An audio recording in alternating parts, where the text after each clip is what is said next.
ఈరోజు topic check bounce గురించి తెలుసుకుందాం. చెక్ బౌన్స్ అయితే ఫైన్ వేస్తారని తెలుసు కూడా నిర్లక్ష్యంగా ఉంటే జైలు శిక్ష పడే అవకాశం ఉందా? ఇప్పుడు దాని గురించి తెలుసుకుందాం. అసలు చెక్లు ఎందుకు బౌన్స్ అవుతాయి? అసలు కారణాలు ఏమిటి? అవ్వకుండా ఏం చేయాలి?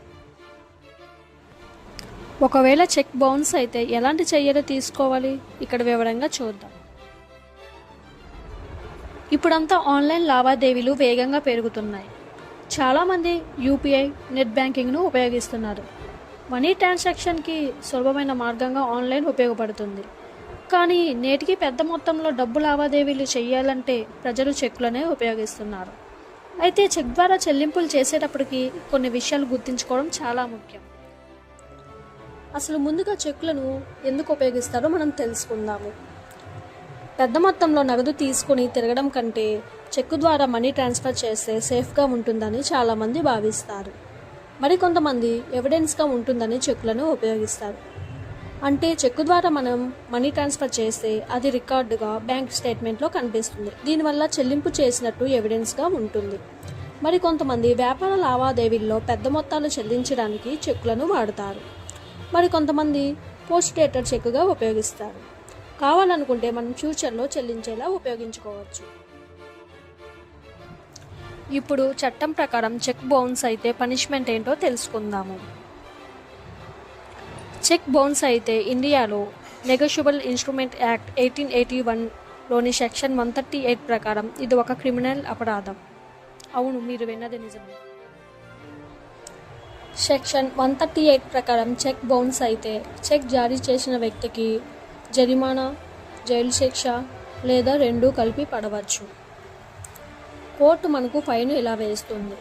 చెక్కు మొత్తానికి డబుల్ అమౌంట్ వరకు జరిమానా చేయవచ్చు. అంటే ఉదాహరణకు ₹1,00,000 చెక్ బౌన్స్ అయితే 2 లక్షల వరకు ఫైన్ పడవచ్చు. ఇప్పుడు మనం చెక్ బౌన్స్ అవ్వకుండా ఉండేందుకు తీసుకోవాల్సిన చర్యలేంటో చూద్దాము. మీ బ్యాంక్ అకౌంట్లో సరిపడా డబ్బులు ఉండేలా చూసుకోవాలి. అంటే చెక్ ఇచ్చే సమయంలో మీ బ్యాంక్ అకౌంట్లో అయితే మొత్తానికి మించి లేదా సమానంగా ఉండాలి. ఒకవేళ మీ బ్యాంక్ అకౌంట్లో డబ్బు లేనప్పుడు అవతలి వాళ్ళు చెక్కు బ్యాంక్లో డిపాజిట్ చేస్తే చెక్ బౌన్స్ అయ్యే అవకాశం ఉంది. ఇంకా చాలామందికి చెక్ బౌన్స్ అయ్యేది ఈ పోస్ట్ డేటెడ్ చెక్ వల్ల. మనం పోస్ట్ డేటెడ్ చెక్కు ఇచ్చేటప్పుడు మాత్రం చాలా జాగ్రత్తగా ఉండాలి. ఎందుకంటే పోస్ట్ డేటెడ్ చెక్కు అయితే ఆ తేదీకి ముందు డబ్బు బ్యాంక్ అకౌంట్లో ఉండేలా చూసుకోవాలి. లేదంటే మనకు చెక్ బౌన్స్ అయ్యే ఛాన్సెస్ చాలా ఎక్కువ ఉంటాయి. ఇంకా మనం గుర్తుంచుకోవాల్సిన విషయం, చెక్ రాసేటప్పుడు జాగ్రత్తగా ఉండాలి. డేట్, అమౌంట్, పేరును కరెక్ట్గా రాయాలి. సిగ్నేచర్ అయితే ఖచ్చితంగా మీ బ్యాంక్ అకౌంట్లో ఉన్న సిగ్నేచర్తో మ్యాచ్ అవ్వాలి. ఒకవేళ సిగ్నేచర్ మిస్ మ్యాచ్ అయితే మీకు చెక్ బౌన్స్ అయ్యే ఛాన్స్ ఎక్కువగా ఉంటుంది. వీలైనంత వరకు మీకు అవకాశం ఉంటే డిజిటల్ పేమెంట్స్ చేయండి. నెఫ్ట్, ఆర్టీజీఎస్, ఐఎంపీఎస్, యూపీఐకి ప్రాధాన్యం ఇవ్వండి. మీ చెక్ బౌన్స్ అవ్వకుండా చూసుకోండి. ఒకవేళ చెక్ బౌన్స్ అయితే ఎలాంటి చర్యలు తీసుకోవాలి? ఇక్కడ వివరంగా చూద్దాము.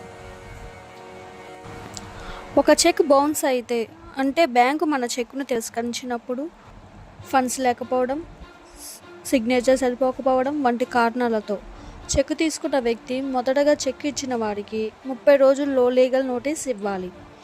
ఆ నోటీస్ అందిన 15 రోజుల్లో చెల్లింపు చేయకపోతే చెక్ ఇచ్చిన వారి మీద నెగోషియబుల్ ఇన్స్ట్రుమెంట్ యాక్ట్ 1881లోని సెక్షన్ 138 ప్రకారం క్రిమినల్ కేసు వేయవచ్చు.